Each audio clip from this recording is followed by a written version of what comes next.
வேண்டும் வரம் தரும் கோடி அற்புதரான புனித அந்தோணியாரே, அழியா நன்னாவின் புனிதரே, லீலி மலரை கையிலேந்தி காட்சி தரும் அற்புதரே, குழந்தை இயேசுவை நீர் கரங்களில் தாங்கியிருப்பது ஆண்டவர் இயேசு எப்பொழுதும் என்றென்றும் உம்மோடு இருக்கிறார் என்பதை எமக்கு குறித்து காட்டுகிறது.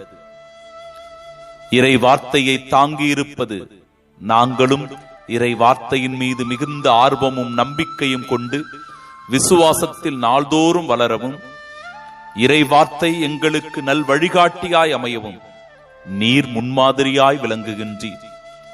உம்மை பக்தியோடு உற்று நோக்கும் எம் கண்களும் அதே பேரின்பத்தை கிறிஸ்துவிடமிருந்து பெற்றுக்கொள்ள துணை புரியும். ஆமென்.